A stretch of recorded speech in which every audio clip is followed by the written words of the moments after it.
확실한 시장의 맞설 차별화된 투자 전략 8월 4일 머니쇼 플러스 시작합니다. 지난주 금요일 큰 폭으로 하락했던 국내 증시 오늘 보합권에서 출발한 이후 상승폭을 키워가면서 오늘 양시장 모두 상승 마감했습니다. 코스피가 0.9% 올라서면서 3,147, 코스닥도 1.4% 올랐습니다. 784포인트. 일단 지난주에는 이제 세제 개편안 때문에 실망 매물이 좀 많이 나와서 우려감이 컸던 것 같은데 오늘 다행스럽게도 또 반등은 나타났네요. 네, 상법 개정안 다시 8월 국회로 넘어가고 그리고 네. 외국계 레포트들은 그래도 똑같이 마이너스 쪽으로 많이 정책 불확실성에 대해서 매도 의견이 많이 나왔어서 이제 오늘 어쩌나 했는데 네. 그래도 개인들 팔고 이제 있지만 그래도 외국인이 매수로 돌아와서 다행히 좀 시장은 안정되어 있는 것으로 보입니다. 뭔가 정책의 일관성 측면에서 투자자들 입장에서 좀 불안감이 클 수밖에 없는 상황이고 이 가운데 간밤 뉴욕 증시 같은 경우는 이제 고용 지표와 관련해서 여러 가지 해석이 나오고 있는데 일단은 뭐 시장에서는 단기적으로 좀 하락한 모습이고 글쎄 오늘 밤에 또 어떤 흐름을 나타내는지는 추이는 좀 봐야 될 것 같아요. 네, 그렇습니다. 비고용을 저렇게 5월달, 6월달 걸 저렇게 네. 수정한 건 저 처음 본 것 같아요. 그러게요. 네, 그리고 바로 회고 네. 하더라고요. 네. 자, 지금 보시고 계신 머니쇼는 SBS BJ 거 유튜브에서 실시간 시청이 가능합니다. 더 많은 국내 주식 정보 받아보실 분들은 카카오톡 채널 머니랩 추가하시기 바랍니다. 오늘 증시 인사이트 출연자 모셔볼까요? GFM 투자연구소 이진우 소장 모셨습니다. 어서 오세요. 네, 안녕하세요. 금요일 날 미국 증시 봐가지고는 오늘 우리나라 증시 폭락이다. 뭐 이런 느낌이었는데 왔더니 너무 멀쩡한데요. 어떻게 보셨나요? 사실 그 지난주 금요일 국내 증시가 또 너무 많이 떨어졌었죠. 네, 너무 많이 떨어졌죠. 네. 너무 많이 떨어졌고 일단은 뭐 고용 지표나 미국 장은 안 좋았지만 요즘 워낙에 우리 지수하고 달러 환율하고 역의 상관관계다 보니까 또 이제 고용 지표 이후에 달러가 훅 빠지니까 1,400원 밑으로 훅 떨어지길래 혹시나 하는 마음에 아침에 정민행 것도 빨간 개통을 입으시길래 저도 뭐 분장실에서 빨간 넥타이를 골라가지고 왠지 오를 것 같은. 근데 이렇게까지 오를 줄은 몰랐네요. 예, 특히 코스닥은 보니까 외국인들이 선물을 많이 샀습니다. 맞아요. 예, 그러다 보니까 이제 기관이 이렇게 결국 뭐 프로그램 매수의 성격이긴 합니다만 거래소 코스닥 할 것 없이 많이 사고 개인들은 그때 금요일 날은 뭐 살려고 샀다기보다도 혹시 뭐 되겠어 싶어서 밑에 깔아놨다가 그냥 체결된 거 아닌가 싶을 정도의 빠지면 샀다가 오늘 다 파시는 것 같은 훌륭한 것 같습니다. 예. 오늘 아시아장에서 일본하고 대만은 빠졌거든요. 그죠. 예, 중국은 또 괜찮고 이 애초에 시작했던 관세 전쟁이 중국 잡겠다고 시작했는데 중국은 멀쩡하고 참 미국하고 가까웠던 나라들이 이렇게 곤혹을 치르는 거 보면은 세상사 참 알다가도 모를 일입니다. 예. 맞습니다. 지금 실제로 어저께 예. 이제 미국 고용 같은 경우 지금까지 보시면서 저렇게 두 달치가 저렇게 막 수십만 숫자가 줄어드는 거 보신 적 있으세요? 강 대표님 처음 보셨듯이 저도 처음 봤습니다. 그죠. 네. 예, 처음 봤는데 이거 한번 뭐 막대 그래프를 한번 보시죠. 네. 이렇게 보면은 추이가 이렇지 않습니까? 시장에서 한 10만 6천 개, 한 11만 개 가까이 생각했는데 7만 3천 개? 이거야 뭐 그럴 수가 있는데요. 이제 여기서 지금 7월 말고 6월하고 5월이 갑자기 키가 너무 작아졌지 않습니까? 네. 예. 이것도 보니까 우리 참 최전앵커 귀엽죠. 우리 최전 아나운서 보면 참 새벽부터 나와가지고 시장 살피고 모닝벨 진행하고 머니쇼에서는 또 이런 것도 정리도 해주고 이러는데 아니 5월달 이거 보세요. 14만 4천이 이번에 수정이 19,000이니까 5월달에 12만 5천 명이 하향 수정. 6월달에는 무려 13만 3천 명. 두 달 합해서 25만 8천 명이 줄었다. 저도 처음 봅니다. 저도 처음 보는 데다가 그러면 7월달에 7만 3천 이거는 이제 다음번에 가서 어떻게 조정될지 모르겠으나 요렇게 발표치 3개 가지고 3개월 평균 나누면은 3만 5천 명밖에 안 되는 거죠. 네. 네. 암만 이렇게 시원찮다 하더라도 10만 명 초반대는 그래도 평균적으로 일자리가 는다고 봐왔는데 저렇게 되니까요. 그래서 제목을 이렇게 잡았습니다. 차라리 한번 발표되고 나면 수정도 안 하고 변하지도 않고 딱 예상, 그 예상이라 해봐 정부가 애초에 발표한 목표치인데 그거하고 딱딱 맞아 떨어지는 중국 지표가 차라리 낫겠습니다. 원래 중국 지표 못 믿겠다고 하셨잖아요. 못 믿지만 틀리진 않으니까. 그러니까 막 시시각각 바뀌진 않으니까. 바뀌지도 않고 뭐 전인대 이런 데서 그냥 총리가 연초에 제시해 놓으면 물가 상승률이고 뭐 성장률이고 연말에 가보면 어쩜 그래 0.1% 차이도 안 나고 딱딱 맞아 떨어집니까? 신기한 나라죠. 예. 차라리 저게 낫죠. 이렇게 되니까 여럿 다쳤지 않습니까? 예. 근데 이것도 참 재밌어요. 한번 이렇게 관상 한번 보고 가시죠. 여기가 BLS 노동통계국의 그 에리카 맥켄타퍼. 여기도 나름 뭐 경제학자입니다. 경제학자인데 바이든 때 이제 임명됐고 민주당 소속이고 한데 이 알자지라 이게 이제 한번 챗 GPT에다 물어봤더니 그 많고 많은 매체 중에 이걸 갖다가 한번 참고하라고 하길래 들어가 봤더니 결국 트럼프가 뭐라고 주장하나 하면은 데이터가 말이죠. 조작됐다. To make him look bad. 자기가 나쁜 사람처럼 보이게 하려고 이런 표현입니다. 그래 됐는데 이게 이제 그거죠. 그 SNS 올렸던 자기 팀한테 지시하기를 바이든 political appointee. 바이든 때 정치적인 목적으로 임명된 그 사람을 바로 즉각 파이어하라고 그래 됐습니다. 이거 내 생각에 오늘 이 잡스 넘버 이 고용 숫자들은 rigged 사기를 쳤다 이 말이죠. 그 결국 공화당원들과 자기를 갖다가 나쁘게 보이게 하려고 했는데 요 기사 중에 요거 한번 보시면은 전부 공화당 소속 의원들입니다. 같은 공화당 소속 의원들인데 이번 조치에 대한 비판입니다. 대통령이 숫자가 마음에 안 든다고 숫자가 맞는데도 통계 책임자를 자른다면 문제 있다라고 한 사람도 있고 숫자가 마음에 안 든다고 그냥 자른 것이라면 철 좀 들으라 이렇게까지 세게 얘기한 사람이 있고 랜드 폴 의원은 잘 아시죠?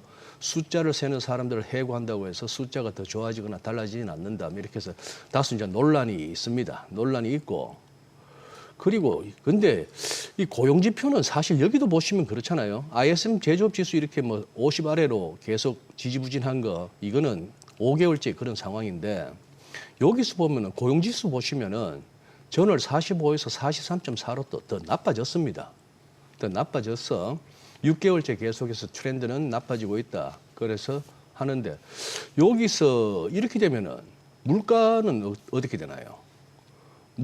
가격 지수는 6월 달에 69.7에서 64.8로 낮아졌으면은 이쯤 되면은 진짜 연준이 좀 이렇게 수그러들 만도 합니다. 물가는 낮아지고 CPI 그렇게 무슨 뭐 PC 물가 지표도 그렇게 높다고는 볼 수 없고 고용이 연준의 말대로 저렇게 조금 둔화해지는 악화 양상을 보인다면은 그렇게 고집을 피울 게 아니라 한번 들어줄 만도 한데 그런데 이제 우리 시청자분들도 그러실 거라 생각하는데 트럼프 대통령의 트루스 소셜 매일 체크하실 거 아닙니까? 네네. 최근에 파월 의장 비난하는 거 보면은 좀 심하더라고요. 뭐 그런 식으로까지 하니까 그리고 여기까지 했으니까 어떻게 될까요? 아드리아나 쿠글러 여기도 민주당 쪽이고 나름 현재로서는 매파죠. 바이든 때야 비둘기파였겠습니다만 지금은 금리 인하에 별로 그래 파월 쪽에 있었는데 요 표현들이 재밌죠. 그래서 생각보다 빨리 이제 지명할 수 있게 되었다. 그렇죠. 그런 상황이고 마지막에 요 홍콩 매체는 보면은 우리가 Can we trust the U.S. economy? 미국 경제를 갖다가 신뢰할 수 있느냐? 그리고 이 political meddling, 이 정치적인 이 간섭 이런 것들이 결국 시장의 마켓 컨피던스를 갖다가 위협하고 있다 하는 그런 얘기인데 이렇게 되면 이제 금리 인하는 좀 빨라진다라고 볼 수 있다 보니까 이 난리가 났습니다. 이거 주가 빠졌죠. 주가는 빠졌는데 주가는 고용이 워낙 안 좋다니까 빠졌는데 저는 여기서 궁금한 게 그겁니다. 요번에 그냥 순식간에 언제입니까? 요때 이후로 이날 이후로 21선 요 빨간색이 좀 굵게 한 21선 위로 올라선 이후로는 한 번도 20일을 범한 적이 없는데 지난 금요일 날 이제 한번 무너졌잖아요. 자, 21선 이제 기술적으로는 이제 주추세선이라 하는데 주추세선이 살짝 이제 위협을 받는데 요거 보시죠. 여기서 조금 붉게 표시한 음영 처리한 부분은 이 21선 붕괴가 제법 깊은 조정으로 이어졌던 그 과정이고요. 요렇게 초록색으로 한 거는 21선 붕괴에 의해 금방 회복되면서 추세를 갖다가 되돌린 케이스입니다. 요번은 어떨까 싶은 거죠. 요번은 어떨까 싶은데 이 정도 빠졌으니까 오늘 미국 장도 우리 장이 금요일날 그렇게 빠지고 이렇게 올라왔던 것처럼 어느 정도 기술적 반등도 예상되고 하는데 여기서 그러면 조정 끝났다라고 단언하기는 조금 그거 합니다. 그래서 일단은 이렇게 얼추 뭐 그냥 roughly 세는 겁니다. 1, 2, 3, 4, 5 정도 되고 여기서 ABC는 각오하셔야 될 것 같아요. 그래서 요번 이 4월 달에 저점 이후에 이 랠리에 대해서 조금 이렇게 실제 관세가 부과되기 시작하는 8월 접어들어서 그리고 그동안 랠리에 대한 피로감도 있는 와중에 조금 그거 하다면은 뭐 S&P 500 같은 경우 한 6,050?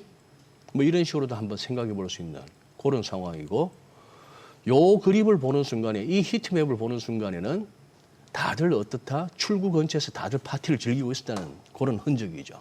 그러니 업종 종목 할 것 없이 이 뭐 바이오 쪽, 헬스케어 쪽 좀 제외하고는 다 빠졌잖아요. 다 빠졌으니까 어떤 개별 종목의 펀더멘털적인 문제가 아니고 시장 전체가 눈치를 보다가 악 소리가 한번 났다는 거. 그런 정도고 보시는 김에 요까지 보시면은 채권 시장이 난리가 나버렸죠. 이거 국채 숏. 그래서 즉 국채 금리, 국채 수익률 오른다 쪽에 베팅하고 있던 선수들은 그냥 뭐 날벼락을 맞았습니다. 이거 지금 2년물 보시면은 하루에 6.9%, 7% 가까워. 27bp. 통상 이거 조용한 날은 2, 3bp 움직이는 채권 시장에 이런 식으로 움직였죠.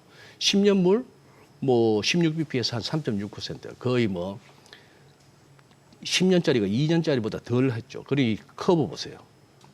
커브 1년 전에 이거 대비 지금 엄청나게 스티프닝 되고 있습니다. 이 얘기는 결국 금리 내릴 거다 이거죠. 연준이 내릴 거다는 것이고 달러 요래 가지고 여기서 딱 막히네요. 나름대로 이렇게 100.2 요 레벨인데 그동안 7월 달에 탄탄하게 올라오던 이 달러가 이번 고용지표 한 방에 그냥 달러 롱 세력들은 제법 타격을 입는 그런 상황이 되었습니다.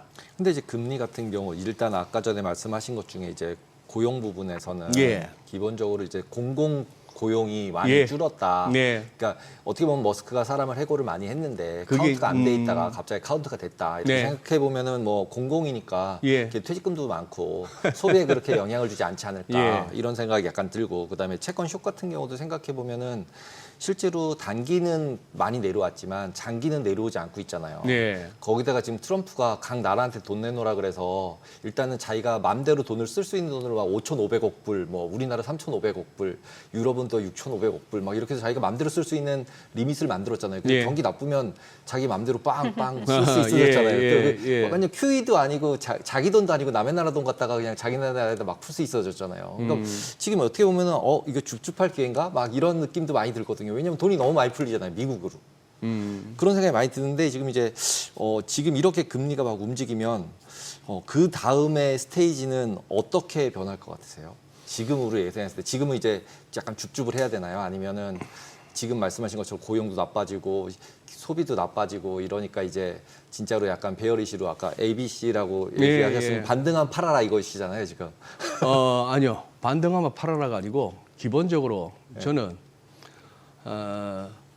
뭐 그게 맞다 틀리다 내지는 잘하고 있다 뭐를 떠나가지고 역학 관계상 네. 그리고 지금까지 되어져 오는 일을 봤을 때 그냥 미국이 원하는 대로 트럼프 대통령이 얘기해온 대로 어느 정도 굴러갈 것 같다라는 쪽으로 순응을 해야겠다는 생각입니다. 지금 미국이 잘하고 있다. 그게 올바른 방향이다 차원이 아니고요. 그렇죠, 그건 아니고. 이거는 솔직한 얘기로 조공 외교 아닙니까? 전부 다 갖고 와 이거 아니에요. 조공이잖아요. 예. 그렇죠. 그냥 일본 5,500억 달러를 했으니 조금 큰 EU 6천억 달러 하고 한국 3,500억 달러 하고 이런 식으로 해서 전부 다 스위스가 안 하겠다 했다가 좀 코피 터지는 거 아닙니까? 그러니까 속된 표현으로 삥 뜯는다는 삥 얘기. 뜯는 거죠. 예. 삥 뜯는 건데 명분은 그거죠. 그동안 우리가 많이 뜯겼다. 우리가 큰형님 역할을 하느라고 경찰 국가 역할을 하느라고 전 세계 모든 안보 분쟁 다 지켜주고 뭐 이렇게 자유무역 자기들 그렇게 해서 누렸는데도 불구하고 그동안에 무역 적자 쌓인 것만 가지고 이제 얘기를 하는 그런 식인데 여기서 지금 이제 미국이 하는 게 옳다 그르다를 떠나가지고 그거 갖고 얘기해봐야 우리 소용없습니다. 저 몇 번 경험했는데 소식적에 아니 저 동네 양아치 형들한테 붙들리면 거기서 대화가 안 돼요. 형 이거 일단 있는 거 다 줘야죠. 예, 형 이거 잘못된 거 아니에요? 왜 이러세요? 이렇게 해봐야 말이 안 되는 거죠. 그렇죠. 그래봐야 괜히 더 맞지. 주머니에서 하나 더 나올 때마다 터지는 맞아요. 이거 뒤져서 뭐 이런 애 한 방씩이죠. 뭐 이런 게 너무 잘하시죠, 이렇게? 거죠. 아니 뭐 영화에서 많이 볼 수 있으니까. 예. 중학교 때 진짜 야구하고 나서 빠따 들고 야구 방망이까지도 들고 이렇게 가는데 저희 5명 친구가 가다가 양아치 동네 형 2명한테 빠따로 맞았습니다. 그 빠따 뺏겨가지고. 그러니까 지금 그 양아치가 트럼프라는 거잖아요. 아니 꼭 그렇게 얘기하면은 또 이제 문제가 생길 수 있으니까 비유를 하자면 그런 건데. 그러니까 비유. 예. 그래서 옳다 그러다 그렇게 하시면 안 됩니다 차원이 아니고 지금 어쨌거나 우리는 살아야 되는 거 아닙니까? 그렇죠. 그 미국 비위를 맞추든지 해서 어쨌거나 조건을 그거 하고 시장에 계신 분들도 이 와중에 해야 되는데 트럼프 그 뭡니까 리딩방 그때 이후로 보면은 진짜 오르고 있잖아요. 그리고 지금까지 맞아 떨어지고. 지금까지 맞아 떨어지고 있잖아요. 예, 맞아요. 저는 이 부분 이거 말이에요. 트럼프 대통령이 또 이거 올렸네요. 아, 네. Tariff revenue rose in July. 7월 달에도 관세 수익이 이만큼 올랐다. 그래서 지금 막대기가 7, 6, 5, 4, 4월부터 불쑥 올라오네요. 네. 이게 29.6빌리언이면 어떻게 됩니까 이게? 290억 달러, 300억 달러 가까운. 300억 달러, 300억, 3천억, 3조, 30조. 뭐 한 우리 돈으로 한 4조가 넘는 거예요. 한 달 사이에. 연말까지 한 3천억 달러 예상이 그러니까 된다잖아요. 이렇게 예. 되는 거죠. 자 이렇게 했는데 뭐 저는 이 부분 누가 내는 돈인지는 불분명하다. 이 의심은 계속 갖고 있습니다. 이 의심은 갖고 있는 게 이게 무슨 꼭 관세를 내야 되는 나라에 그 수출하는 기업들이 내는 것도 아니고 결국 미국의 수입업자들이 일부 미국의 소비자들이 상당 부분 결국은 나중에 내야 될 돈이라서 자기 돈인데도 네. 일단 이런 그래프를 가지고 또 그리고 각국으로부터 이렇게 투자 약속을 받았다. 우리 LNG 이만큼 사간대. 다 퍼내봐야 지금 다 퍼낼 수 있는 거 해봐야 그쪽 사가겠다는 거 다 주지도 못할 것 같은데 그런 상황으로 해서 일단은 정치적으로 이렇게 굉장히 쇼잉은 하기 좋죠. 좋은데다가 이 기사 아침에 정민 앵커께서 소개했던 그 내용인데 네. 아니 1인당 최소 600달러. 야 그러면은 제이미 다이먼드 최소한 600달러는 받네요. 예? 그러니까 그만큼 관세 수입이 넘쳐난다는 거고. 예. 이 국민들한테, 조시 홀리 예. 멀쩡하게 생겼는데 이 자주 이렇게 뉴스에 이렇게 좀 그거 하는 미주리 상원 의원인데 이 멀쩡하게 생긴 사람이 이런 얘기를 하네요. 그런데 이거 보시면 CNBC는 환급금 지급이 연방 정부의 재정 적자를 악화하고 당연하겠죠. 또 환급금을 사람들이 받아서 쓰면은 물가 인상 요인이 더 커질 수도 있다고 지적을 합니다. 또 세인트루이스 연방은행에서는 2023년 조사하기를 코로나19 때 그때 지원금 나갔었던 그게 미국에서 인플레이션을 약 2.6%포인트 증가시키는 데 기여했다 뭐 이런 등등이 있는데 어쨌거나 이만큼 걷어들여서 이 중에 상당 부분은 미국 기업이나 미국 사람들한테 걷어서 그걸 또 이제 돌려준다 뭐 이런 식으로 합니다. 정치적으로는 뭐 이렇게 하면은 혹할 만한 사람들도 나오겠네요. 미국 사람들 중에도. 당장 83만 원. 뭐 그렇겠네요. 뭐 그런 식이고 또 이렇게 하니까 이런 것도 보면은 미국이 원하는 대로 가는 거죠. 반드시 오펙 플러스가 트럼프 대통령의 압력 때문에 그랬다고는 볼 수 없겠으나 한 2년 동안 감산해서 에너지 가격 유가를 끌어올리겠다고 했던 여기가 증산하겠다고 해버렸잖아요. 증산하겠다고 했으니 지금 안 그래도 우크라이나 전쟁 지금 자기가 공약으로 내세웠던 것 중에 이렇게 성공시키지 못해서 제일 좀 이렇게 뻘쭘해지는 대목이 우크라이나 전쟁 아닙니까? 자기가 취임하면은 자기가 당선되면 24시간 내에 우크라이나 전쟁 끝난다고 했는데 아직도 저러고 있으니까.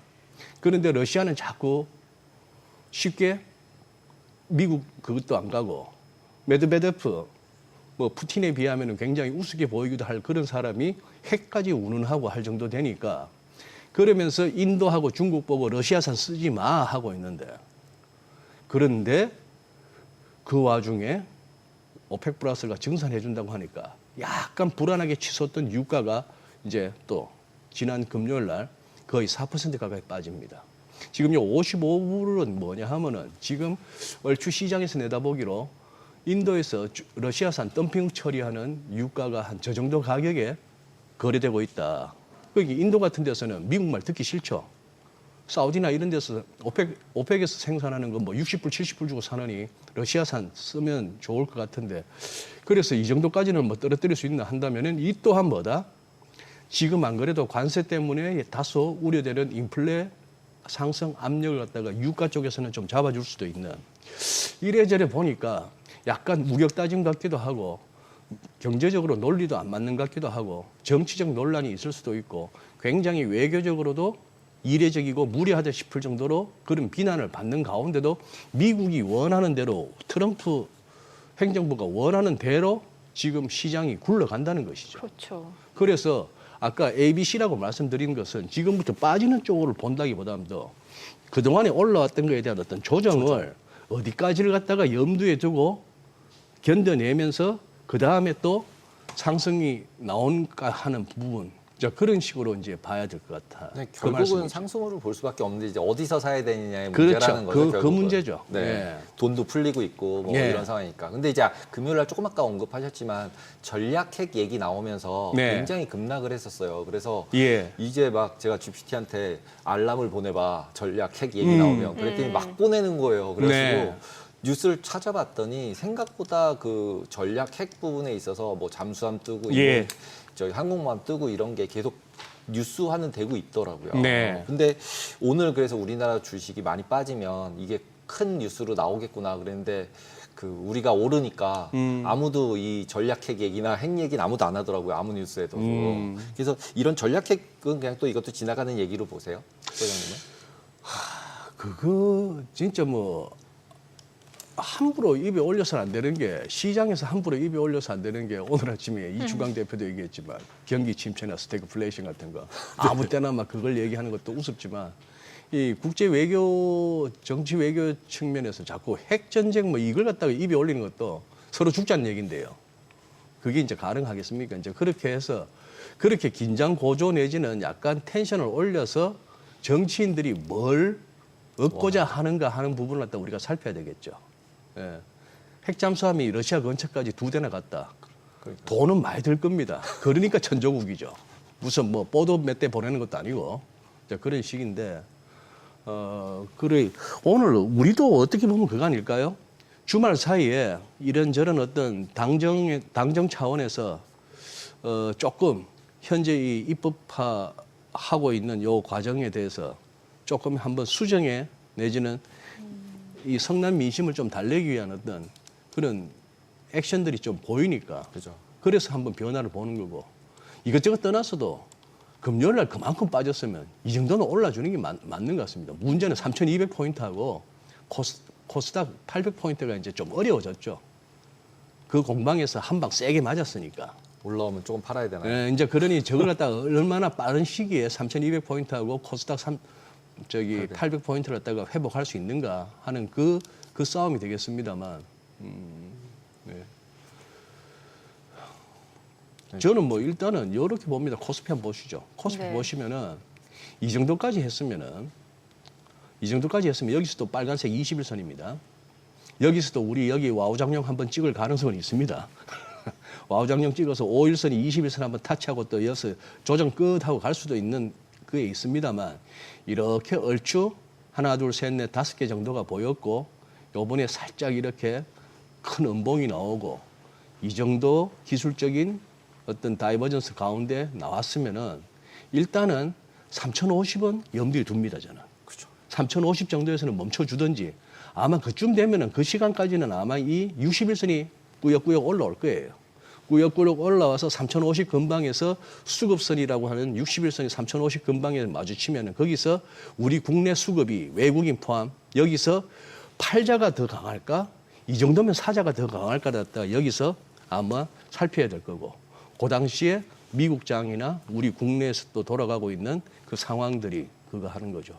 우리 기업들의 대응도 이제 잘 봐야죠. 지금 이런 식으로 했을 때 뭐 경총도 그러고 개별 그룹 차원에서도 이렇게 되면 이제 국내에서 투자보다는 결국 바깥으로 나가는 것 같다가 기업 입장에서는 생각할 수밖에 없는 겁니다. 그렇죠.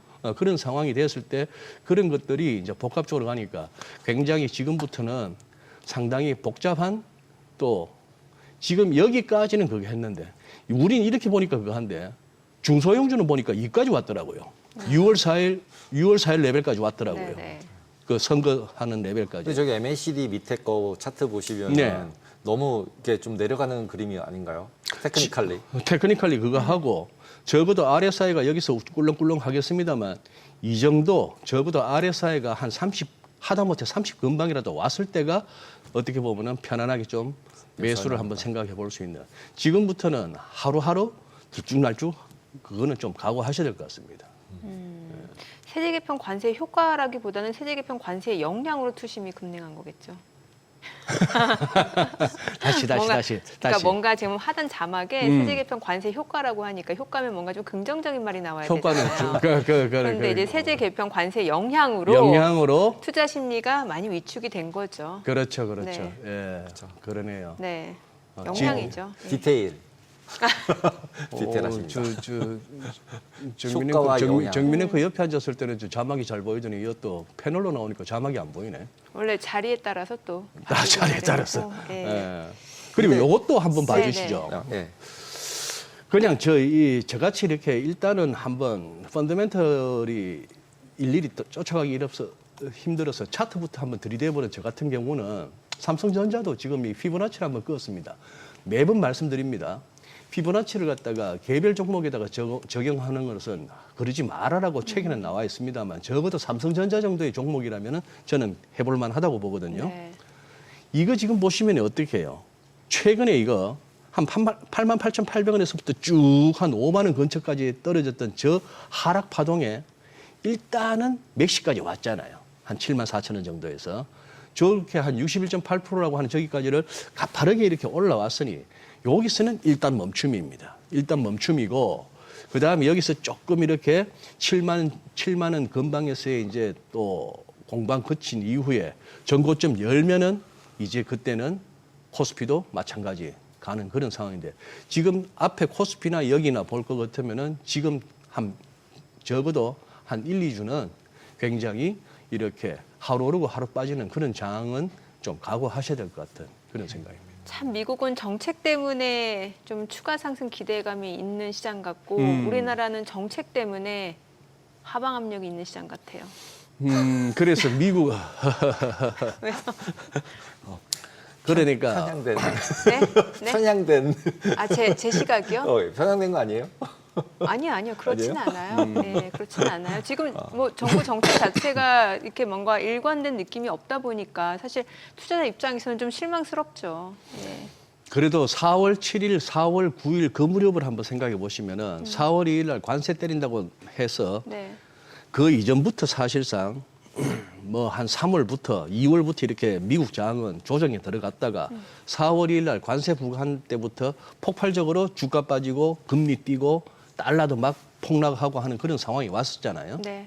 왔는데 뭐 지난주 방송에서는 그걸 갖다 관세만으로 얘기하기보다는 유동성의 흐름을 보니까 그 무렵에는 시장의 유동성이 조금 말라갈 때였다 하는 거였고 그런 차원이었습니다만 문제는 그렇게 해서 뭐 채권 자경단이 움직이네 심지어 뭐 시장이 자해에 가깝게 운다 이러니까 트럼프 대통령이 90일 유예도 하고 맞아요. 예. 그 다음에 저 누굽니까 저 피트 나바로 이런 선수들 퇴장시키고 베센트가 전면에 딱 나서고 그 다음에 너무 칼질하는 저기 머스크하고도 한번 F자 들어가고 뭐 서로 어깨빵 하고 그렇죠. 이러고 나서 머스크 물러나고 하면서 돌아왔다는 거는 그만큼 뭐냐 하면은 정책에 있어서도 뭔가 유연성을 보여줬다는 것이죠. 네네. 시장이 우니까 그거 했단 말이죠. 예. 지금 우리한테도 필요한 거는 당정할 것 없이 정치권에서 그리고 정책 당국에서 조금은 유연성을 보여줘야 된다는 것이죠. 여기서 말씀하신 대로 어떤 일관성만 아니면 여기서 밀리면 안 돼. 뭐 이런 어떤 쪽으로 해서 시장과 계속 이렇게 산업계와 계속 이렇게 한다면은 우리는 여기서 서로 조금씩은 양보하고 타협점을 찾아간다면 시장도 안정될 수 있겠죠. 시장 참여자들이 원하는 일관성은 사실 이번 정부가 그랬잖아요. 부동산으로 흘러갈 자금을 그렇죠. 주식시장으로 오게 하겠다. 맞습니다. 이거에 대한 일관성을 기대했던 건데. 그렇죠. 예. 그래도 오늘 조금 바뀌지 않았나요? 그래도? 이제 그 부분이 이제 가시적으로 좀 보여줘야 바꿔줘야 시장 확실하게. 안정이 네. 빨리 오겠죠. 네, 그리고 외국인들도 그거 하고 그럼요. 그리고 이 부분도 중요합니다. 계속해서 환율인데요. 네, 네. 이게 그동안 역의 상관관계를 보여왔는데 지금 모처럼 일목균형표를 한번 살펴보니까 딱 멈출 만한 데서 재료가 나와줘서 밀렸는데 네. 이 구름대가 이제 다시 뚫어가면 지금 구름대 상단이 딴 것도 아니고 1,400원입니다. 네. 그래서 다시 한번 1,400원을 올라서는 일이 없도록 해줘야 된다는 것이죠. 네, 알겠습니다. 오늘 내용 여기까지 듣겠습니다. 잘 예, 들었습니다. 고맙습니다.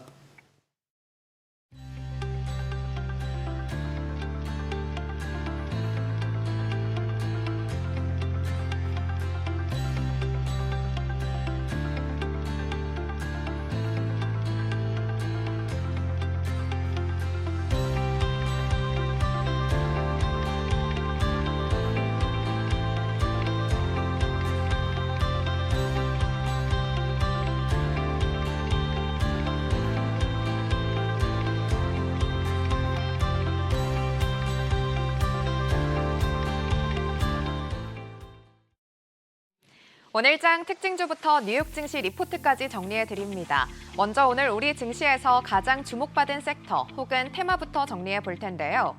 K-팝을 소재로 한 애니메이션 영화 K-팝 데몬 헌터스가 미국과 일본, 영국을 포함한 30여 개국에서 시청률 1위를 기록했고 OST 앨범이 미국 빌보드 200에서 2위를 달성했습니다. 또 주제곡 골든이 영국 오피셜 차트에서 싸이의 강남스타일 이후 13년 만에 1위를 차지했는데요. 이렇게 K-팝의 인기가 지속되는 가운데 한미 관세 협상 타결 이후 상대적으로 관세 피해를 덜 받는 엔터 업종의 주가가 상승세를 보였습니다. 먼저 YG는 블랙핑크의 핑크베놈 뮤직비디오가 10억 조회수를 돌파했다는 소식에 더 상승했는데요. 오늘 주가는 6.8%대 오르면서 84,800원에 거래를 마쳤습니다. 또 넷플릭스와 음원 유통계약을 체결한 YG플러스는 오늘 8.94% 오르면서 8,770원에 거래를 마쳤고요. SM도 오늘 4%대 강세, 하이브도 오늘 3%대 올랐는데 카카오는 장 후반 들어 하락 전환하면서 0.18% 내린 55,400원에 거래를 마쳤습니다. 오는 5일부터 스위스 제네바에서 UN 플라스틱 협약이 개최되면서 탈플라스틱 관련주가 강세를 보였습니다. 관련주 중에서는 먼저 세림 BNG가 11%대 급등하면서 1,884원에 거래를 마쳤고요. 삼육물산도 5%대 오르면서 8,410원, CTK가 4%대 올랐고 한국패키지와 에코플라스틱도 각각 4%, 2%대 오르면서 관련주들이 일제히 강세로 장을 마감했습니다. 이어서 뉴욕 증시 종목에 대한 투자 의견 정리해드리겠습니다. 오늘은 최근에 실적을 발표한 M7 기업들 중 애플과 아마존, 메타 플랫폼스까지 세 가지 종목 살펴보겠습니다. 첫 번째 종목은 애플입니다. 현재 주가는 202달러 선이고요. 목표 주가는 231달러 선으로 제시됐습니다. 3분기 매출은 전년 동기 대비 9.6% 늘어난 940억 달러, 주당 순이익도 1달러 57센트로 시장 기대를 상회했습니다. 아이폰 매출은 중국에서 판매가 반등하면서 13.5% 증가했고 서비스 부문은 매출 274억 달러로 또 한 번 사상 최대를 경신했는데 제품 믹스 변화와 환율, 관세 영향으로 하드웨어 총이익률은 전분기 대비 하락한 34.5%를 기록했습니다. 향후 신흥시장 진출과 공급망 다변화 전략을 강화할 예정인데 특히 인도는 지정학적 리스크 해소와 시장 확장의 교두보로 주목되고 있습니다. 또 올해 AI 스타트업 7곳을 인수했고 내년엔 개인화 모델이 강화된 시리도 선보일 계획입니다. 이를 위해 미국 내 5천억 달러 규모의 투자를 진행하면서 AI 시대를 겨냥한 본격적인 준비를 시작하고 있습니다. 두 번째 종목은 아마존입니다. 현재 주가는 214달러 선이고요. 목표 주가는 252달러 선으로 제시됐습니다. 2분기 매출은 전년 대비 13.3% 증가한 1,677억 달러, 주당 순이익은 1달러 68센트로 모두 시장 기대를 웃돌았습니다. 하지만 실적 발표 이후 주가가 8% 넘게 하락했는데요. 아마존 웹 서비스의 성장률이 17.5%로 경쟁사인 구글 클라우드나 마이크로소프트 애저에 비해 둔화되면서 시장 점유율 축소에 대한 우려가 부각됐고, 다음 분기 영업이익 가이던스가 시장 기대보다 낮게 제시된 점도 영향을 미쳤습니다. 아마존은 공급이 수요를 따라가지 못하는 상황을 인정하면서 가장 큰 병목 요인으로 전력 부족을 지목했습니다. 다만 상반기까지는 수요 감소나 가격 인상 없이 실적을 방어하고 있고, 주가 밸류에이션도 하단에 위치해 있어서 공급 병목과 성장률 우려가 완화되는 시점부터는 주가가 반등할 걸로 기대됩니다.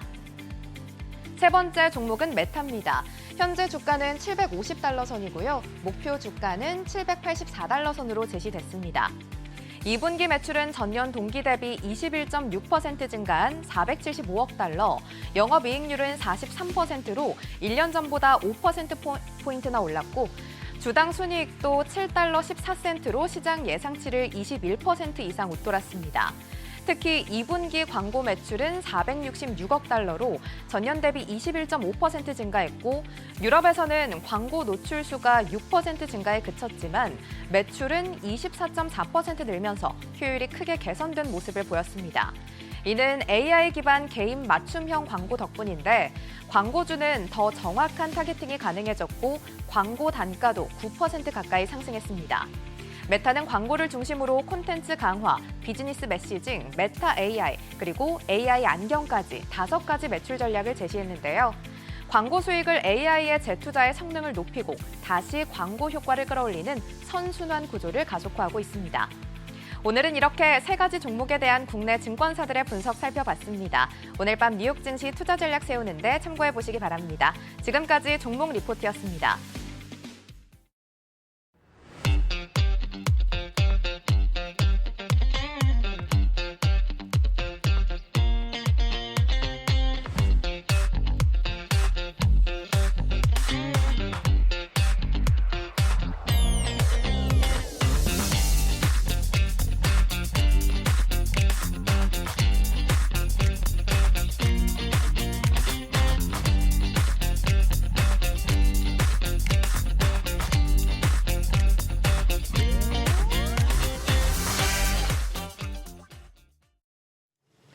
트럼프 대통령이 감세로 인한 세수 공백을 메우기 위해서 이제 상대 교역국에게 고율의 관세 부과 정책을 시행하고 있고, 급기야는 이제 특허세까지 대폭 인상을 또 검토하고 있다고 하죠. 네, 그렇습니다. 특허세가 235년 전에 만들어진 거라고 네. 그러더라고요. 그래서 이렇게 오래됐나 이래서 좀 찾아봤는데 실제로 진짜로 맞더라고요.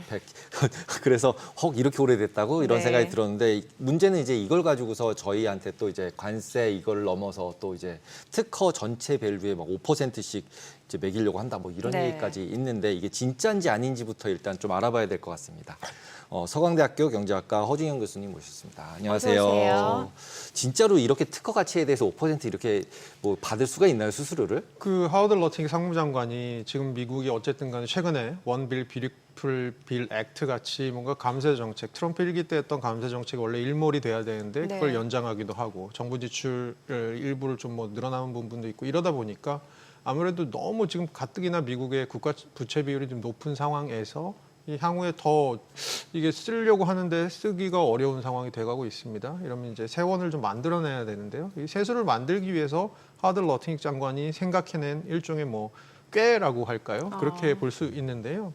먼저 이거 이해하시기 위해서는 네. 특허를 조금 이해하실 필요가 있을 것 같습니다. 특허 같은 경우는 세 종류가 미국엔 있습니다. 실용 특허 있어요. 이거는 기본적으로 저희가 생각하는 기술력에 대한 특허고요.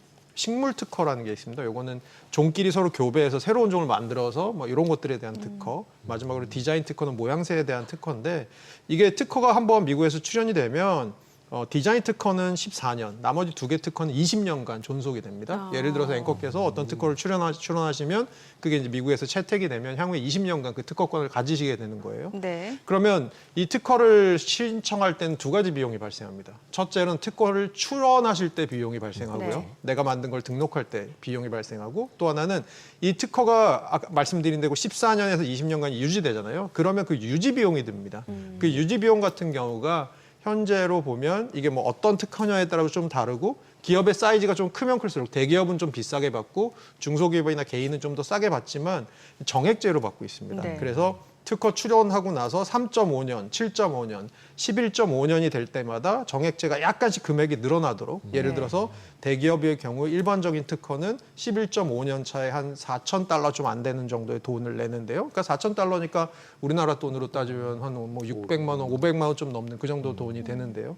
요거를 앞으로는 특허 가치에 연동시키겠다라는 겁니다. 그러면 비싼 특허에 대해서는 더 많은 특허 유지 비용을 내야 되게 되는 그런 상황이 되는 거고, 이게 이제 특허를 가지신 분 입장에서는 비용의 상승이에요. 특히 네. 특허 유지 비용의 상승이고, 미국 정부의 입장에서는 새로운 세원을 이제 세수를 창출해낼 수 있는 그런 부분이기 때문에 이런 얘기가 나온 게 아닌가라고 생각하고 있습니다. 그러면 특허를 가진 사람이 내는 거니까 문제가 없는 거 아닌가요? 기업들한테 그러면 전가를 해야 하는 게 문제인가요? 그러니까 특허를 기업들이 갖고 있는 경우가 제일 많죠. 네. 그러면 이제 기업한테 이런 비용을 부담하게 되고, 뭐 기업도 대기업이 있고 중소기업이 있고, 특허를 가지신 분 중에는 개인들도 있지만 아무래도 비싼 특허라고 하는 것들은 대부분 이제 대기업이 갖고 있는 특허일 가능성이 네. 크기 때문에 이런 것들이 아무래도 저희가 생각할 수 있는 애플이라던가 삼성, LG 이런 기업들, 대기업 중심으로 특허가 비싼 특허에 대해서 비싼 유지비가 전가가 될 가능성이 있다라는 거죠. 그러니까 이게 지금 이미 특허세가 있는 거잖아요, 사실은 어떻게 보면. 유지비가 있죠. 예, 네. 근데 이게 또 특허세를 인상한다라는 게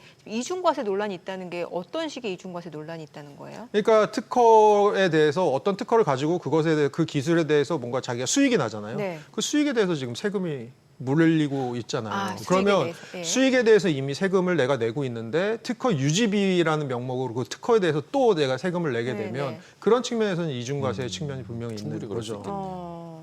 그러면 실제로 우리나라에 오히려 특허를 많이 가지고 있는 기업들이 문제네요. 그렇죠. 그러니까 이제까지는 특허 건별로 얼마씩 정액의 요금을 냈다고 한다면 네. 앞으로는 특허의 가치, 한마디로 돈이 되는 비싼 특허의 경우에는 더 특허 유지비를 많이 내야 되니까. 그리고 아무래도 우리나라 기업들이 미국에서 영업을 할 때 다른 나라 기업들이나 미국의 기업들과 기술 격차를 만들기 위해서 하는 것들 중에 뭐냐면 연구개발 같은 거 해서 네. 특허 출원하고 그 기술을 독점적으로 사용하고 뭐 이런 것들을 많이 하는데, 그런 것들에 대해서 비용이 전반적으로 올라갈 수밖에 없는 그런 저는 왜 구조입니다. 갑자기 중국이 떠오르죠. 요즘 특허를 중국이 너무 많이 내니까 중국한테 그냥 또 이제 좀 삑 뜯으려고 또 특허된 거 다 내놔 뭐 이러는 느낌으로 최근 들어 우리나라랑 중국이 특허를 되게 많이 내고 있다고 네. 들었거든요. 특히 미국 인공지능 내에서요? 관련해서. 네, 미국 내에서요? 미국 내에서. 그러면 네, 그럴 수도 있겠죠. 결국은 등록하고 뭐 유지비를 받는 거지 실제로 이게 수익에 연동된 게 아니잖아요. 네. 한마디로 행정비를 더 받겠다는 건데. 네, 맞습니다. 그러면은 이거 중국에서 중국이랑 우리나라한테 걷어가려고 그러는 것 같은데 뭐 이런 느낌이 확 드네요. 그것도 AI랑 연동이 돼 있을 것 같고. 아무래도 또 AI 쪽이 금액이 클 가능성이 크니까 그렇죠. 그렇죠. 지금 최근에 글로만 갔고. 네, 맞습니다. 그러면은 이런 게 진짜 가능해지는 거예요. 근데 법상으로는 얘네가 하겠다. 그러면은 그냥 하는 거예요. 근데 법을 바꿔서 할 수 있는 부분인 것 같고요. 근데 저희는 좀 봐야 될 게 이 규모입니다. 현재로서는 미국의 연방 세입이, 연방 정부가 1년에 걷는 세금 수입이 우리나라 돈으로 한 6,800조 정도 되거든요. 네.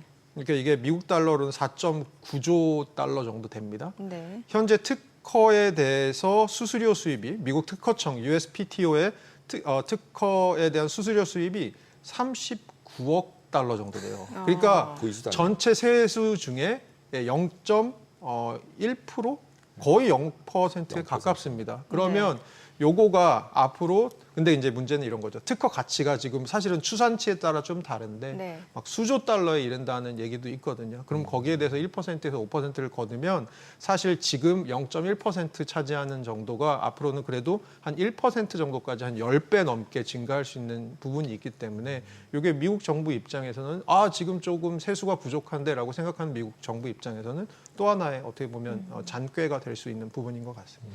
이게 왜냐면 235년 동안 유지됐던 하겠다라고 하니까 사실 트럼프 입장에서는 굉장히 오래된 제도니까 이제 좀 손을 봐도 된다라는 명분도 있을 것 같고 여기에다가 이제 그 가치에 따라서 부과한다니까 이제 가치도 되게 불분명하고 좀 모호한 기준인 거잖아요. 네, 맞습니다. 그리고 이게 국제 기준이 최근에 네. 이런 게 있습니다. 예. 특허 협력 조약이라는 게 있어요. PCT라는 게 있는데 이게 뭐냐면 한 나라에서 특허를 출원하면 여러 나라에서 특허를 다 인정해 주는 제도예요. 네. 그럼 요거가 되려면 기본적으로 특허 출원 과정이 굉장히 단순해야 됩니다.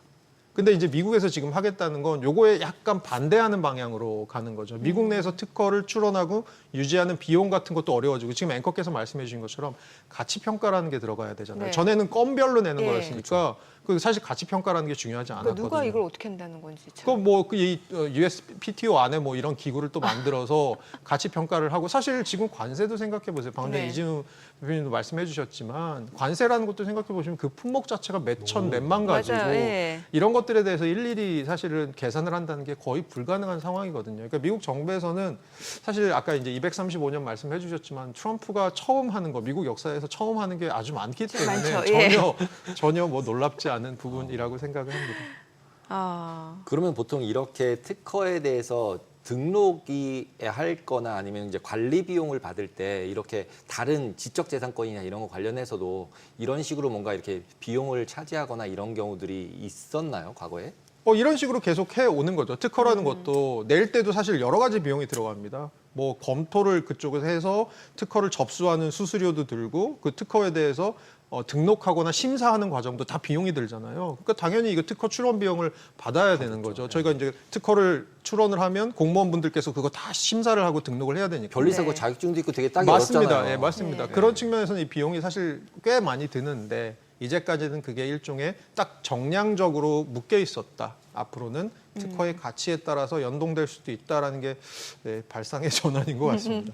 아니 앞서서 보니까 이게 미 정부에서 걷어들이는 세수에서 이게 특허세가 차지하는 비중이 0.1%예요. 네, 그럼 0.1%. 굉장히 미미한데 이것까지 손을 댄다라는 거는 역으로 생각하면은 지금 미국 정부 세수가 그만큼 부족해질 수 있다라는 걸 우려한다라는 거잖아요. 네, 그게 하나일 수 있고요. 저는 예. 또 하나 드는 생각, 아까 앵커께서도 말씀해 주셨던 것처럼 다른 목적이 있을 수도 있는 거죠. 미국 내에서 물론 이런 것들을 하면 애플 같은 혁신을 많이 하고 있는 기업들, R&D 많이 해서 특허 네. 많이 내고 있는 기업들, 미국 내 기업들도 영향을 받겠지만 미국 안에서 활동하고 있는 글로벌 기업들에게는 일종의 비용 부담이 될 수 있을 것 그렇죠. 같거든요. 예. 그런 측면에서는 또 뭐 외국 기업들을 견제하는 뭐 그런 역할도 할 수 있는 부분이 있지 않을까라고 생각을 하고 있고요. 저희 이제 관세 얘기가 나와서 제가 이렇게 여담으로 하나 드리고 싶은 예. 얘기가 최근 들어서 트럼프가 많이 하는 얘기 중에 관세 수입을 좀 늘려서 자기가 하는 감세 수입 같은 것들에서 조금 비는 나라의 네네네. 곳간을 채우고 싶어 한다는 얘기 많이 하잖아요. 맞아요. 근데 관세라는 게 사실 전체 세수에서 차지하는 비중이 되게 크지 않습니다. 네. 예, 그 가끔씩 그런 얘기 하시는 분들 계시거든요.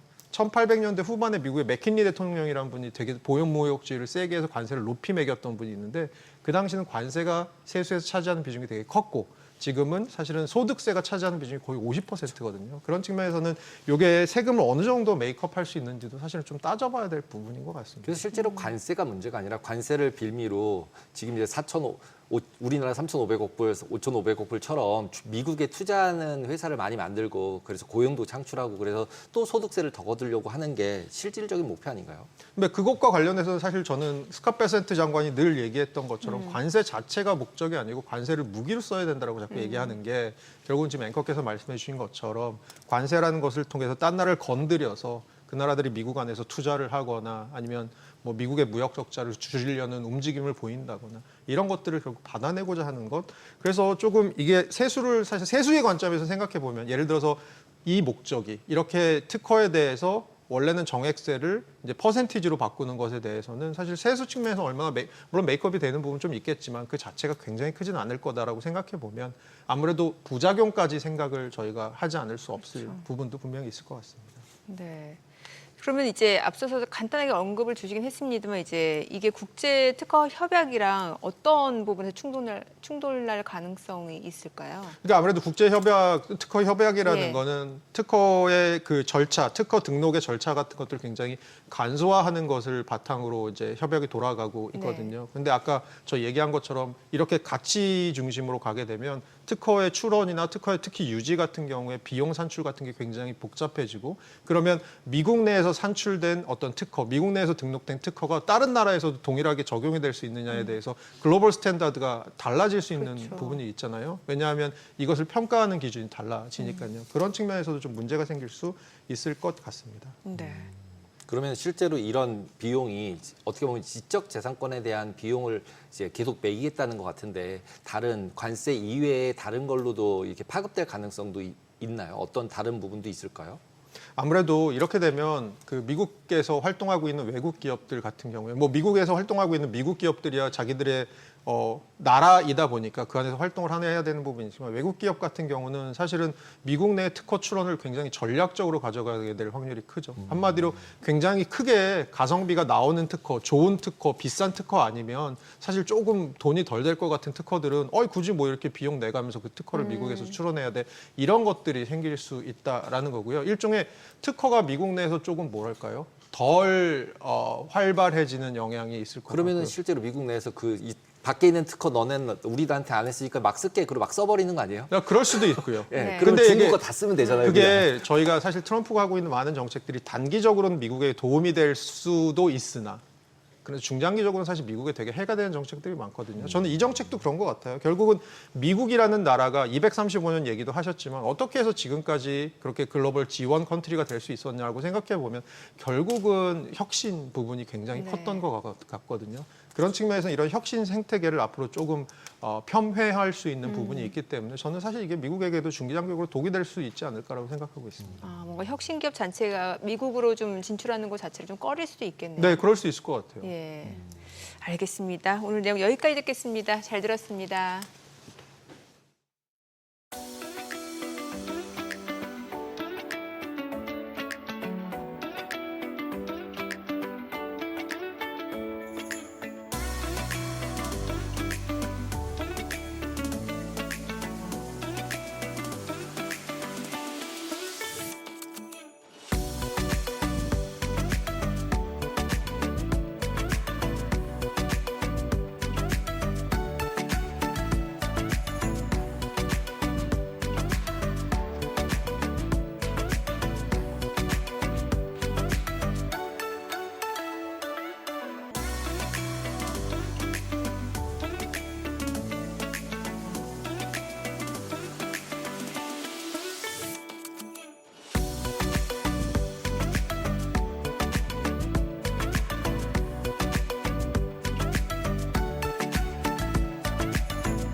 네, 지난주 금요일 미국 고용지표가 나온 이후에 주식시장은 물론이고요. 가상자산 시장도 출렁이는 모습이었습니다. 최근 흐름은 또 어떤지 주목해볼 관련 이슈는 없는지 짚어보겠습니다. 언디파인드 랩스 조동환 대표 모셨습니다. 어서 오세요. 안녕하세요. 네, 안녕하세요.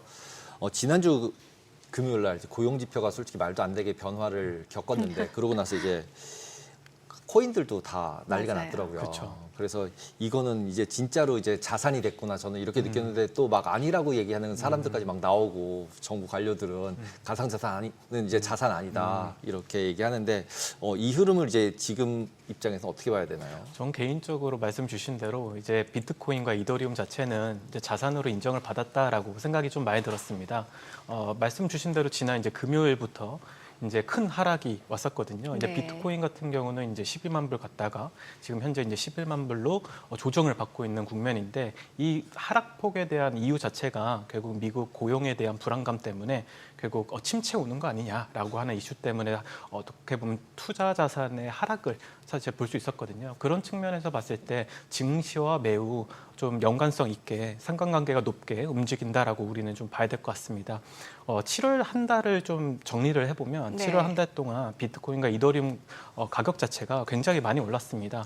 주된 이제 이유 자체는 이제 기관 투자자들의 어떤 유입이 굉장히 많았었는데요. 대표적으로 이제 비트코인 같은 경우는 ETF ETF에서 유입된 규모가 이제 사상 최고였습니다. 또 이더리움 같은 경우는 ETF의 어떤 증가분도 분명 존재하지만 다른 것보다 이더리움을 이제 재무전략 자산으로 이제 상장사들이 모아가겠다라고 하면서 실질적으로 장외 거래로 많은 부분을 좀 매입을 했거든요. 그러다 보니까 장외 거래 시장에서 이더리움이 동이 났다. 더 이상 살 수가 없으니까 시장에서밖에 살 수가 없다라고 말이 나올 정도로 7월 한 달은 이제 큰 상승을 한 달이었던 것 같습니다. 네. 자, 그러면은 뭐 이더리움하고 비트코인까지 가격을 체크해 봤고, 그러면은 실제로 비트코인 도미넌스 추이라든지 리플 같은 경우는 또 어떤지도 좀 흐름을 보면 좋을 것 같아요. 네, 리플도 예. 사실 그 알트코인에 속하기 때문에 네. 뭐 이더리움이 상승하거나 이제 비트코인이 상승하면 리플도 좀 상승하는 경향이 네네. 있습니다. 근데 이번 7월달 자체에서 가장 큰 이슈 자체는 리플 재단 자체가 이제 은행 허가를 좀 신청했다. 그리고 그 리플의 ETF가 곧 출시될 수 있다라고 하는 이제 블룸버그에서 이제 리서치가 나오면서 이제 큰 상승을 또 했거든요. 네. 근데 그런 부분이 이제 지난 이제 금요일부터 조금씩 소강 상태가 되면서 큰 조정을 좀 받고 있는 상태입니다. 근데 리플 같은 경우는 보통 이제 2.5 코인이라고도 불리우고 다른 알트코인들이랑 또 연결도 되게 많이 되는 것 같고 뭐 미국 코인이다, 미제 코인이다, 그리고 이제 트럼프 코인이다 뭐 이러면서 되게 이렇게 막 뭐라 그래야 돼 이렇게 부밍을 만들려는 분들이 되게 많은 것 같은데 실제로 리플 같은 경우도 지속적으로 이제 관심을 가질 만한 종목이다라고 볼 수 있을까요? 비트이더처럼? 네, 리플 자체는 워낙 오래됐었고 네. 어떻게 보면 이더리움보다도 먼저 나온 코인이기 때문에 역사가 굉장히 좀 깊습니다. 리플이 이제 풀고자 했던 숙제 자체가 지금 현재 스테이블 코인이 바꾸고 있는 이 페이먼트의 어떤 시장이거든요. 네. 근데 리플이 이제 최근에 이제 스테이블 코인 비즈니스를 이제 선보이면서 RLUSD라고 하는 스테이블 코인을 또 만들었어요. 근데 최근에 들어서 이 리플 스테이블 코인의 이 발행 규모가 계속적으로 올라오고 있고 이제 1월 1일부터 현재까지 8배 가량의 발행 규모가 좀 잡혔습니다. 그러다 보니까 사람들이 리플이 드디어 원하던 걸 하게 됐구나라고 좀 하는 분위기가 좀 있긴 있습니다. 네. 네. 그 한동안은 왜 그 다 같이 가상자산이 이제 올라가는 게 아니라 비트코인만 막 시세를 내면은 이른바 비트코인 도미넌스라고 해서 비트코인이 전체 가상자산에서 차지하는 시가총액 비중이 막 올라가던 시절이 있었잖아요. 네. 7월 달에는 어땠나요? 7월 초에는 예. 사실 비트코인의 도미넌스가 굉장히 높았기 때문에 사람들이 알트코인 시장은 더 이상 안 온다라고 얘기할 예, 정도였거든요. 근데 7월 이제 셋째 주부터 이더리움을 모아가는 재무 전략을 하는 이런 기업들이 많아지고 특히 예를 들어서 샤프링크나 뭐 갤럭시 디지털이나 아니면 비트마인이라고 하는 특히 이제 피터 틸이라고 하는 미국의 벤처 캐피탈리스트가 이제 투자를 함으로써 시장에서 굉장히 큰 주목을 받았어요. 그런 기업들이 이더리움을 계속적으로 매집하다 보니까 가격 상승 자체도 굉장히 높았거든요. 네. 20% 이상 올랐을 겁니다. 그러다 보니 알트코인 도미넌스가 굉장히 빠르게 좀 올랐었죠. 네, 그래서 현재는 비트코인 도미넌스와 이제 알트코인을 비교했을 때 네. 알트코인 도미넌스가 계속적으로 높아지는 구간이다라고 좀 말씀드릴 수 있을 것 같고 네. 이제 국내 투자자들이 좀 바라던 알트코인 이 상승장이 올 수도 있다라고 좀 생각되는 대목입니다. 그러게요. 근데 조금 아까 이제 그 리플이 스테이블 코인 발행했다고 했는데 그 스테이블 코인을 여러 군데가 발행을 지금 하잖아요. USDT, 뭐 USDC 뭐 이렇게. 근데 그렇게 여러 군데가 발행을 했을 때 뭔가 누가 더 이제 선점권을 가지려면 어떤 조건들이 있어야 돼요? 선점권을 갖기 위해서는 중앙화 거래소와 협력하는 게 굉장히 중요합니다. 이제 저희가 서클이라고 하는 회사가 이제 USDC라고 하는 스테이블 코인을 발행을 하고 미국에 있는 투자자들한테 유통을 하잖아요. 유통할 때 보면 코인베이스를 통해서 유통을 하거든요. 그렇기 때문에 코인베이스 자체가 서클사의 매출의 50%를 가져가는 겁니다. 그리고 또 USDT 같은 경우를 보면은 바이낸스가 유통을 하거든요. 바이낸스는 이제 글로벌 시장에서 가장 큰 거래소이고 중화권 자금으로 이루어졌어요. 근데 거기서도 이제 매출의 20% 정도를 어떻게 보면 가져가는 구조이기 때문에 결국 키는 누가 잡고 있냐라고 했을 때 거래소가 갖고 있다라고 볼 수 있고 그럼 거래소와 어떻게 협업할 것인가가 가장 큰 포인트입니다. 앞서 저희 뭐 오프닝에서도 간단하게 얘기를 했습니다만 이제 비트코인은 하나 가상자산으로 이제 지금 지위가 올라간 상황인데 그러면은 자산별로 지금 시가총액 순위를 봤을 때는 어느 정도까지 지금 올라와 있는 건가요? 비트코인하고 이제 예. 이더리움 같은 경우는 지금 이제 제가 알기로는 그 전체 규모 자체가 아마도 그 마이크로소프트와 거의 뭐 이제 비교할 정도로 이제 많이 올라왔던 걸로 알고 있어요. 지금 화면에 나오네요. 주 자산별 시가총액 순위 보니까 이게 이제 기준은 이제 8월 4일 오전 기준이고 비트코인이 7위까지 올라온 상황이네요. 굉장히 빠르게 올라오고 예. 있죠.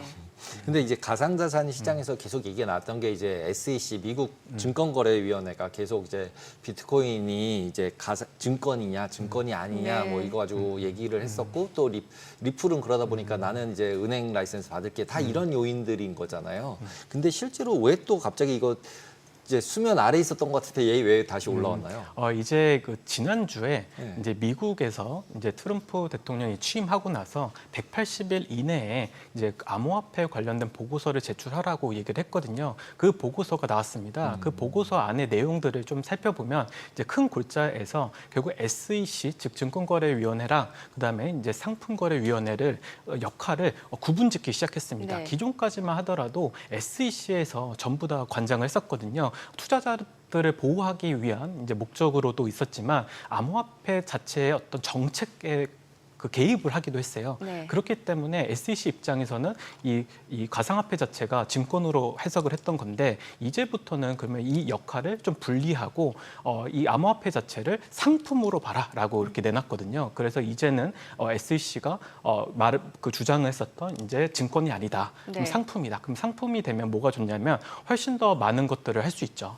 예, 아무래도 이제 투자자 보호 목적에서는 똑같지만은 이제 규제가 좀 완화됐다고 좀 보시면 될 것 같습니다. 좀 좋은 거네요. 호재죠. 호재인 거네요, 완전. CFTC로 갔다는 얘기는 선물 거래하는 관리하는 데서 이제 관리를 하게 된다라고 봐야 되는 거네요. 그러면. 그래서 여기서 또 한 가지 굉장히 이제 중요한 게 뭐냐면 기존에 있었던 소송을 다 철회해라라고 이제 보고서에 담아놨었거든요. 그렇기 때문에 가장 이제 이슈가 많았던 게 리플이잖아요. 네네. 리플도 이제 소송이 이제 끝날 것 같은 이제 생각이 좀 들고요. 네. 그 외에도 이제 수많은 이제 디파이라고 하는 이제 그 스타트업들이 디파이 관련된 스타트업들이 이제 할 수 있는 것들이 굉장히 많아질 것이다. 그래서 암호화폐 자체는 계속적으로 시장이 좀 좋아지고 있다라고 좀 말씀드릴 수 있을 것 같습니다. 증권이 아닌 게 규제 완화로 이제 인식이 네. 되니까 훨씬 호재로 인식이 될 수밖에 없는 상황이고. 근데 계절적으로 봤을 때 지금 8월 자체는 이제 약세장이다라는 얘기가 나오고 있는데 그래서 뭔가 이게 계절적 요인뿐만 아니라 체크해 보니까는 뭔가 포트폴리오 재편이라든지 이런 구조적 요인도 있다는 얘기가 나오는데 이게 어떤 이유 때문에 이런 건가요? 지난 3년간 데이터를 보면 예. 8월 달은 항상 하락하는 좀 계절이었습니다. 근데 기존 3년은 기관 투자자들이 시장에 들어오지 않았던 시장이거든요. 그렇기 때문에 결국 소수의 어떤 벤처 캐피탈들이 이 네. 시장을 굉장히 어떻게 보면 좌지우지했었습니다. 근데 이제 8월 달에 굉장히 많은 휴가철이 있고 그렇죠. 또 어떻게 보면 이 시장에서 가장 중요한 게 리퀴드 펀드라고 해서 네. 자신들의 자금을 활용해서 시장에서 어떤 코인들을 매입하는 주체들이 있거든요. 그 주체들이 이제 8월 달은 하나 쉬어가는 달이었어요. 그렇기 때문에 결국 소매 투자자들에 의해서 이제 움직이는 시장이었기 때문에 결국 8월 달에 굉장히 큰 하락이 나오거나 혹은 이제 보합으로 계속 유지가 됐던 한 달인데 이번 상승장에서 8월은 조금 다른 의미를 좀 갖고 있다 생각합니다. 이제 아무래도 이제 ETF뿐만 아니라 기관 투자자들도 이 시장에 어떤 참여를 했기 때문에 8월이라 할지라도 계속적인 어떻게 변동성이 있을 거라 생각이 들고 어떻게 보면 고용에 대한 불안감이 오늘 시장에서 어떻게 해석되는지가 네. 가장 중요한 포인트 같아요. 만약 오늘 미국 시장 자체가 갑자기 또 하락을 하기 시작한다라고 하면은 8월 한 달은 이제 계속적으로 조정을 받을 수 있는 시기라 보고 오히려 그 월요일에 미국 주식 시장 자체가 다시 한번 상승을 해준다면 이 랠리 자체를 계속 이어갈 수 있다고 좀 생각이 듭니다. 그러면은 지금 실제로 보통 이제 위험 자산이잖아요. 어쨌든 가상자산이 금이라고 뭐 디지털 금이라고는 하지만 그러면 결국 유동성이 많아져야지 결국은 상승하는 건데 지금 보통 8월, 9월 달은 보통 주식 시장도 나빴다라고 얘기를 하고 있고 이런 과정임에도 불구하고 가상자산은 올라갈 수 있을까요? 주식이 빠지면 같이 빠진다 이렇게 보는 게 맞는 거 아닌가요? 네, 맞습니다. 빅테크들이 이제 하락하기 시작하면은 네. 비트코인도 이제 하락하게 되고 있거든요. 이게 이제 패턴이 계속 유사하기 때문에 이제 미국 시장에 좀 달려 있다라고 저는 생각하고 있어요. 그래서 왜 유동성 지표 체크하잖아요. 네. 최근에 그 글로벌 M2 추이를 보니까 약간 감소하는 추세라고 하는데 괜찮은 건가요? 최근 들어서 이제 M2가 좀 예. 하락하기 시작을 해서 비트코인도 하락하는 거 아니야? 라고 우려의 목소리가 좀 많이 나오고 네네. 있는데 네. 전 개인적으로 이게 선반영됐다고 좀 생각이 들고 아, 이게 이미 네. 예. 그리고 2024년도 8월 달에도 사실 80만 개의 어떤 고용이 조정이 되면서 사실 그때는 사실 지금보다도 훨씬 더 큰 조정이었는데 네. 시장에선 반응하지 않았거든요. 예, 예. 그런 거를 봤을 때 이 어떻게 보면 M2의 움직임 자체는 이미 시장에 반영이 되고 있다. 그래서 지금 이제 M2가 계속적으로 이제 하락이 된다고 해도 비트코인에 이제 선반영되어 있다라고 저는 생각을 하고, 무엇보다도 사실 M2가 계속 확장할 수 있었던 이유 자체가 이제 다른 미국 제외한 나머지 국가들에서 금리 인하를 계속적으로 했었잖아요. 그렇죠, 예. 그렇기 때문에 사실 M2가 계속 확장이 됐던 건데, 계속 늘어났던 건데, 이런 추세가 조금 더뎌지다 보니까 조금 감소세를 좀 보이는 것 같습니다. 네, 그래서 사실 M2의 큰 어떤 변화 자체를 비트코인에 적용하기는 조금 어려운 시장인 것 같아요. 네. 그러면 일단은 보시기에 M2가 반영이 됐으면 주식에도 반영이 된 거네요.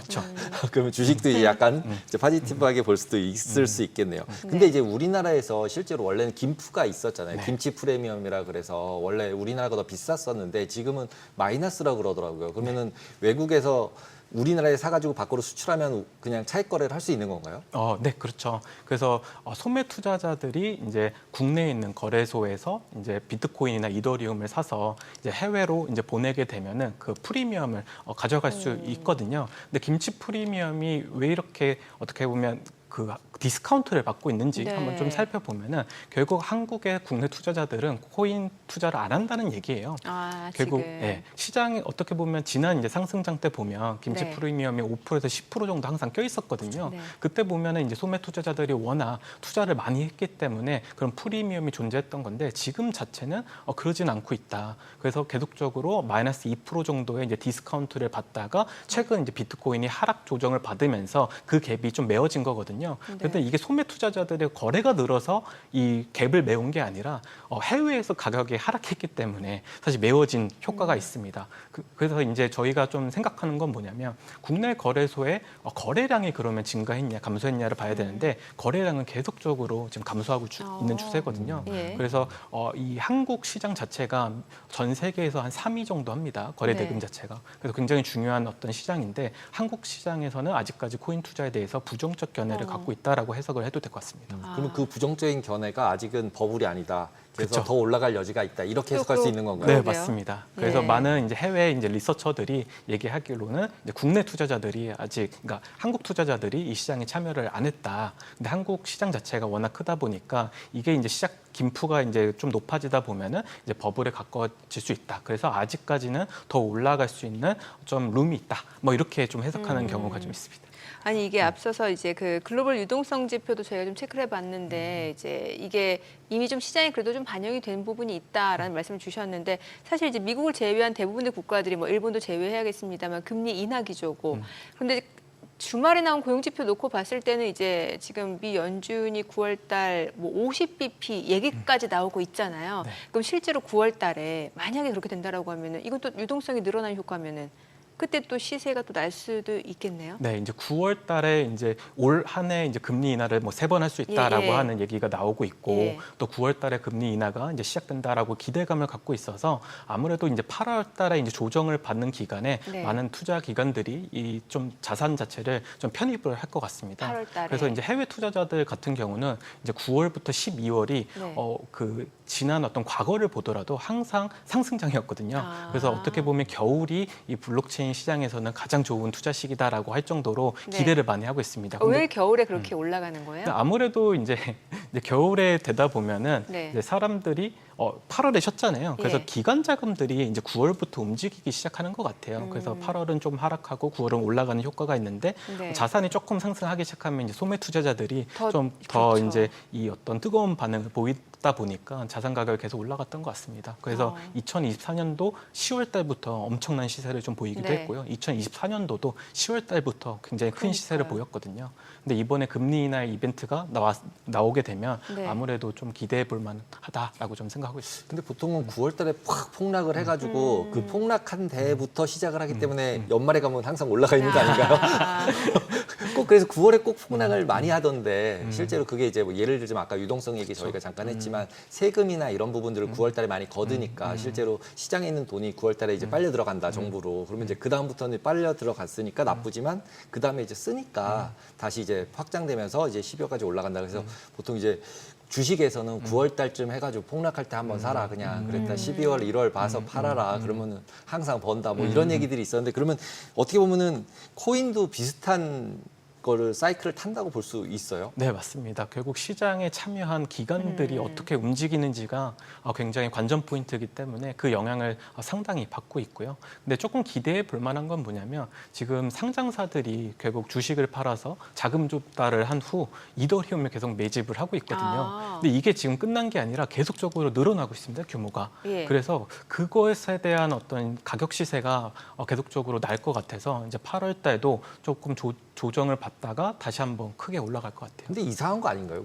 아무것도 안 나오는 자산을 레버리지를 걸어서 시비를 발행해서 사서 올리고 그러면 약간 루나 때도 그런 것도 비슷하게 많이 있었잖아요. 그렇죠. 그러니까 그때 생각이 자꾸 나가지고 무섭더라고요. 맞습니다. 그래서 이제 미국 시장에서 이제 기관 투자자들하고 좀 얘기를 해보면 이번 사이클은 아니지만, 그러니까 이번 연도는 아니지만 한 다음 연도 정도에 결국 이 시장이 다시 하락기로 돌입한다면 결국 재무전략 기업들에 의해서 좀 하락할 것 같다라고 많이 얘기하더라고요. 아무래도 지금 너무 기관 투자자들이 이 블록체인에 대한 학습 없이 쉽게 돈을 벌 수 있다라고 하는 기조들 때문에 계속적으로 상장을 계속 추진을 하고 혹은 우회 상장을 많이 하고 있다고 하더라고요. 그래서 지금은 괜찮지만 내년에는 좀 조심해야 되지 않을까 이런 생각도 많이 들고 있습니다. 네, 알겠습니다. 오늘 내용 여기까지 듣겠습니다. 잘 들었습니다.